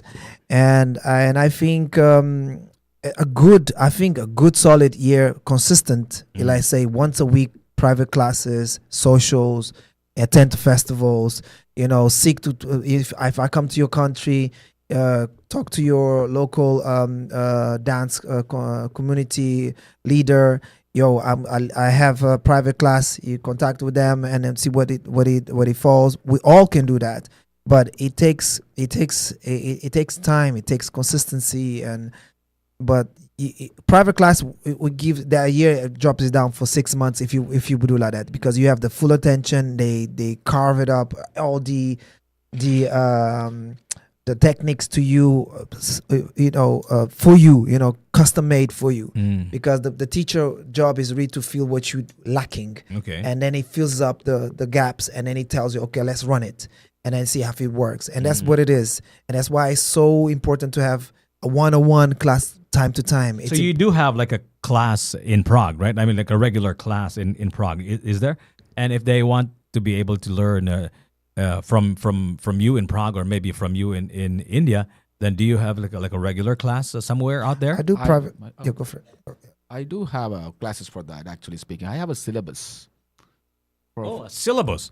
Wow, okay. So because I have a syllabus for beginners, I have a syllabus for improvers, I have a syllabus for intermediate, I have a syllabus for advanced. So basically, when they start, first of all, they will learn the move, each and everything, but to identify what song is that takes a long time. It takes a long time. Oh my days. That's why I create my own. Seriously. They'll be dancing. They'll be thinking that, okay, this is going to be a salsa song. Let me choose a partner to dance salsa. After holding the partner, the song will be like a bachata song. Oh God. Yeah. Yeah. Oh God. Okay, this is bachata. I didn't know that. That takes time to identify the song. Yeah. Whether you're going to dance for the salsa. Because the distinction between music genres is not that they're not that different, right? Of course, they are different. They're very different. Very different. But to the regular untrained ear, they probably sound I mean, similar. the initial stage of the song sounds similar for some of the songs. Okay. For salsa and bachata. So for example, there is a famous instrument called ukulele. Okay. It's used in salsa as well. Yeah, It's we used in- we manufacture them here in the Philippines. In Cebu. In fact, in Mactan, there are like ukulele factories everywhere in Cebu. Yeah. So that's used in bachata as well. So for example, if it starts with salsa song, the people will think that it's going to be a bachata. Let's dance bachata. After that part finishes, the salsa beats comes in. Oh my God. Okay, I guessed it wrong. That's how it works. So I have a syllabus for each and every classes like salsa, bachata, and kizomba as well. In India. Yes. Okay. So that's how I start. Basically, I make the people strong on legs first. What's that? Legs. Okay. When you're strong on legs first, your body, you can concentrate on your body later. If you start, because in India, we have a attitude. We are the creators of Bollywood, right? Have you heard about the dance form called Bollywood? I've seen them, especially when I go to Indian restaurants. They're like always showing those The hip moves and it's distinctly Indian. Yeah. yeah. So it's called Bollywood. The style is called Bollywood. It's very It's an actual style. yeah. It's called Bollywood. Oh, it's an actual genre. Yeah. Like Kizumba and Bollywood. They're Yes. the creators. They're the Wow. only one in the world. Wow. Have you heard about the dance show called So You Think You Can Dance? I think so. Yeah. Yeah. In that, there is a category called Bollywood dance. The foreigners Oh. need to showcase a Bollywood style as well. Wow. Interesting. Okay, so I'll tell you about that. So what Okay. happens in salsa, in bachata, the isolations happen on the other side. If I put my left leg forward, Okay. my ribs goes to the right side. But in India, we do each and everything to the same side. Okay. When they start doing it, it goes like this, a swinging action. Mm. So that to correct that itself, because it's in our blood. For example, if you call a Cuba guy, ask him to do merengue, he doesn't want to go to class. He can do a merengue because it's in his blood. Okay. So that's how we need to change each and every. So that takes time. It depends upon. And you said that, you asked me one question that, how much time it takes. For example, even if you take 1-on-1, how much time ever you put in your class, each and everything, at last, you need to practice, you need to triggers. You need to practice, you need to triggers. Otherwise, it won't come. Yep. So there's a saying in India: practice makes the man perfect. I wanted to change it to practice makes human perfect. It's not only for man; it's for the women as well. So human perfect.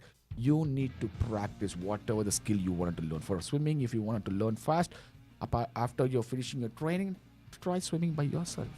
If you wanted to learn cycling, take your cycle and go for a ride after learning. That's how fast you are putting your commitment and dedication into that, how you will grow that fast. Yep. And they say it takes 10,000 hours, right? You're familiar with that concept by Malcolm Yep. Gladwell? That book, what is that? Is it The Tipping Point? Yes. And I think it's important that we understand that it takes a lot of time. Yep. In other words, to learn a craft and be good at it. Maybe perfection is a very lofty word, but maybe close to perfection. That's all what we're aiming for, like as close to perfection as possible. And if you want to be able to be ever so close to that, you've got to learn from the best, and you've got to learn from Mr. Energy over here and learn Kizomba, right? Yes, Kizomba, and I do Gerazuk dance style concept. And of course, Mr. Raj here, For salsa and bachata. salsa and bachata, and they've been around the world, and they have given it their more than 10,000 hours required amount of time to be very good at something. I think so. I think you'll be able to learn a lot, and maybe perhaps even be good at whatever dance genre you want to choose, or maybe you want to try everything, right? Facts. Why the hell not? So again, SB SBKZ. stands for. Cebu, salsa, bachata, kizomba, zouk. Is that everything? There's still more. So what are the other dance genres that they can learn? So we are inviting two very talented Filipinas. One is Janina. She is half Filipina. She's based in Auckland, New Zealand, Wow. and she's making waves. She's going to be teaching reggaeton. Reggaeton. Reggaeton. Reggaeton. As in reggae, right? No. It's different. But it's from the word reggae. Okay. Something like that. I thought it was Japanese. It sounded like reggaeton. Reggaeton. That's how you Reggaeton. And there's also Janice. Janice is going to be teaching femme. Femme. Femme. She's an What's international What's femme? dancer, choreographer. So How she's do you- been all over the world what's femme? teaching. Femme is female. Femme. Yes, FEMME. So what is this? It's like a dancing in heels. So this is like specific to femmes. Uh, To female. Am I right? Seriously. Yes, but it is open. It's not just for women. Okay. If you want to learn how to do it, But you gotta wear with the heels, right? not necessarily. Not necessarily. If Okay. you're not comfortable, then don't. So if I don't know my specific genre yet of dancing, and because I know that they require specific footwear, right? Like for example, the femme requires a high heel, Not right? necessary. What shoe should I be bringing to the event? Well, if you have dancing shoes, that would be great. But Okay. otherwise, whatever shoes you are comfortable in moving in. Okay, is there such a thing as a dancing shoe? Yes. Really now? Yes. So like what do you? Several. There's even dance sneakers now. Wow, does They're it perfect. does it teach you how to dance? I wish. Okay, okay. Yeah, I'll introduce my IT AI technology into that. Oh, and speaking of IT, is there like an app? Is there like a website, a Facebook page, or whatever? Maybe an app that kind of helps you learn how to dance or whatnot. What app do you usually use for dancing? Is there such a thing? Are you making one? I'm not making one, actually speaking. Actually, there is an app for my country. Okay. I just give about the details, what are the classes are going on, Okay. and what you will be learning, what are the charges, and each and everything. You can Wow. enroll yourself. You can bring it here, right? Actually, Why don't you bring that So here? you can enroll yourself, and then I can post some demos so they can see that, okay, this is the dance form, and Ooh. learn each and everything. What do you call the app? It's called Chennai Salsa. Channing? Chennai. Chennai, City. your city, right? Yeah, Chennai Salsa. Chennai Salsa. How about you? Is there anything that you'd actually, recommend? Go ahead. back in the days, I think in 2012 or 2013, and when I was doing my Afro Baila Prague Festival Okay. at the time, and we used to have a app that was just for teaching, really just. Are you sure it wasn't a CD? No, because we on my website we that time we still have. No, wait a second. No, wait. It's a little bit up beyond that. 2015 up. Okay. So they used to have a it's a website, but it looks like the app. Like I don't have this like app thing, but you have like a place when you pay the course and then you scroll it. It's definitely the download the content. Yes. So you pay, pay and learn. pay and learn. How about communities? Is there any community on social media, maybe on Facebook or whatnot, that you can recommend? Because like it's all about communities too, right? I don't know if. It depends upon where you're staying at. Okay, but here in Cebu, like, do you, Okay, yeah, there is. maybe Jill can recommend a community that they Cebu can. Cebu Salsa Salsa Club. Club. Cebu Okay. Salsa Club. Did you already form a social media community? Yeah. Okay, and if you want to be part of that, just look for Cebu Salsa Club the Cebu Salsa The Club. Instagram page and Facebook page. All right. and all the Cebus. And before I let you go, guys, you have to invite them one more time. Jill, go ahead, ma'am. Ma'am. Hi! Come join us this weekend at the Cebu SBKZ International Festival, April 11, 12, 13 at Tambuli Seaside Resort and Spa. More than 24 hours of workshops, eight parties, and the first ever Kizomba concert in Asia. Be part of Wow. history. Buy the tickets at cebusalsaclub.com or just message us on Facebook or Instagram and we'll get it to you. So you're gonna have a taste of Mr. Energy Nakasa performing live, yes. right? Are you gonna be performing with a live band? Is there gonna be like dancers behind you? Are there other performers? Next year we will have that. We have Raj and the drums. No worries. You'll be playing the drums. Well, Wow. Okay. No, we want to actually live music. I really like it. Okay. But the thing is, like bringing a live music, actually speaking, It's very more difficult. investment. Okay. Yeah, but I have a thing pre-prepared on my producing Okay. side. So And we have a lot of musicians just everywhere. Maybe Yes. you can collaborate with them with here. time. That's what I want to come. And Yeah. you guys are the amazing Yeah. musicians. Yeah. Oh gosh. So maybe you can bring them to one of the venues here, watering holes in Cebu bars and restaurants that have great bands. We And already have Yeah. Talking about that, last year we had a live band for We did, salsa. yeah.